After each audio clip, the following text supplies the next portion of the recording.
All right, guys. So this video right here is going to be on a positive note because I feel like we need some positive news and some hope for the future, especially in regards to freedom of speech. Now, think about this, guys. Money talks, okay? Money talks. If you want to know the reasoning behind somebody doing something, you always follow the money, especially in politics. Now, one thing that I do know about President Trump for sure is that he is his own economy, right? The Trump economy is a real thing, and it is a lot larger than people think.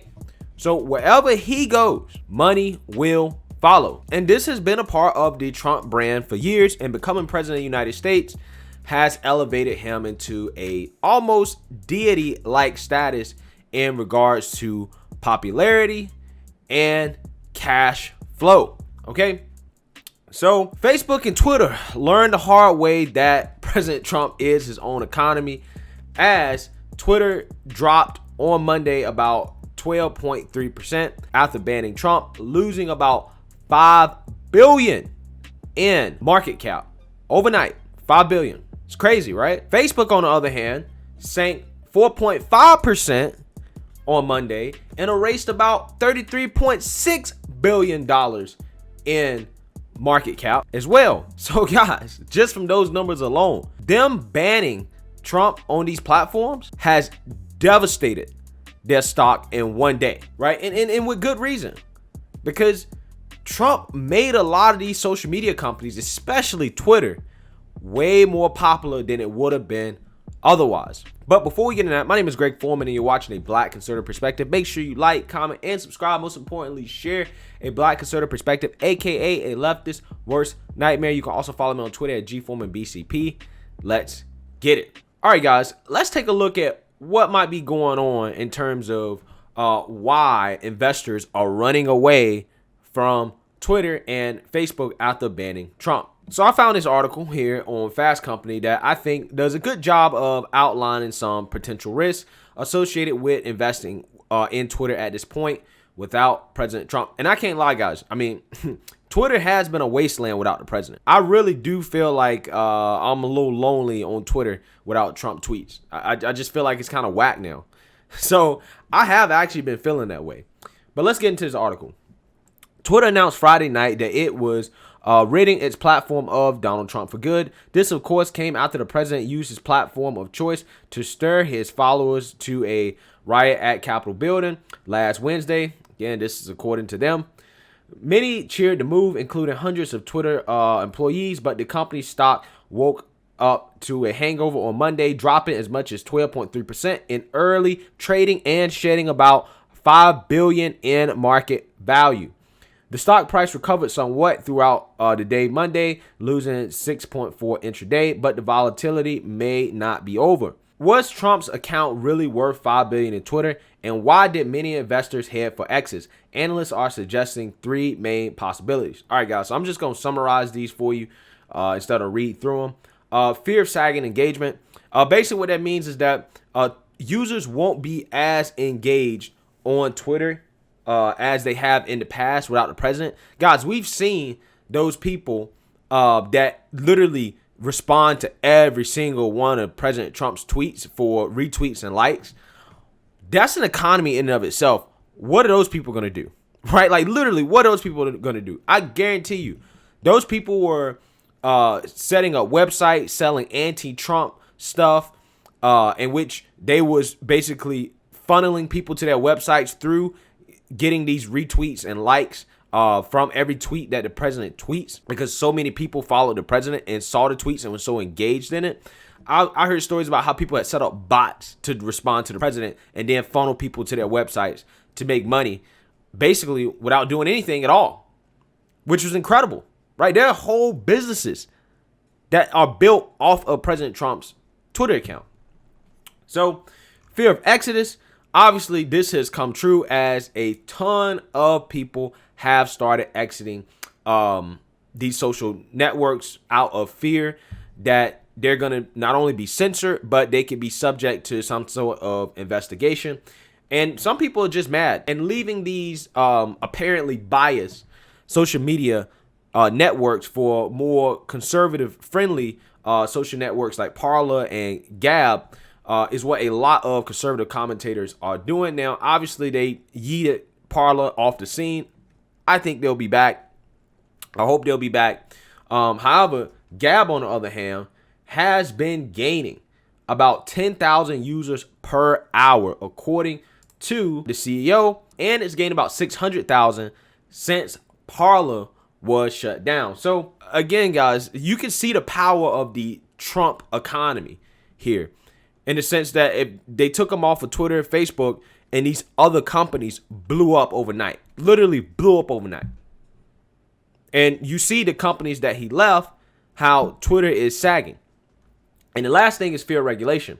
Now, with this one, this is interesting because with Twitter doing this and effectively regulating free speech, this basically begs for government to come in and try to step in. Now, I'm not sure if they're going to step in to try to save Trump, obviously, but you know, if I was a Democrat, I would be worried about Twitter turning against us if one of our people get out of line. What if our people start saying stuff that Twitter doesn't like, especially when it comes to like the Black Lives Matter stuff, right? And then, you know, and some of these people and some of the progressives start talking about, you know, tax the rich and talking about like breaking up these companies and things of that nature. The things that progressives talk about that a lot of these big CEOs don't like. You can see this precedent that is being set by Twitter and Facebook and all these social media companies could turn back around and hurt the Democrats. So this is something that could be begging for some type of regulation. Now, let's talk about Facebook a little bit. Facebook sees a $34 billion erase from market cap as Trump ban. Fallout continues to spook tech investors. Facebook sank as much as 4.5% on Monday as investors continue to balk at the platform's ban of President Donald Trump. Again, guys, money talks. I don't know if Trump is going to be banned for that long. I really don't. He's an economy in and of itself. Right? And that's also why they shouldn't impeach him. Give a man another chance to run. Give people some hope here. Right? The Trump train can't stop. But the slide saw $33.6 billion erased from Facebook's market cap at intraday lows. Shares have since paired some losses and now trade about 2.6% lower. Now let's take a look at Facebook stock for today. It looks like it's down 2.24%. So it's still tumbling just like Twitter. They're basically mirroring each other at this point. The stock's decline comes as Wall Street reconciles with the president's role in encouraging supporters to storm the Capitol on Wednesday. Facebook CEO Mark Zuckerberg announced on Thursday the company would ban Trump indefinitely, adding the risk of allowing him to remain on a platform are simply too great.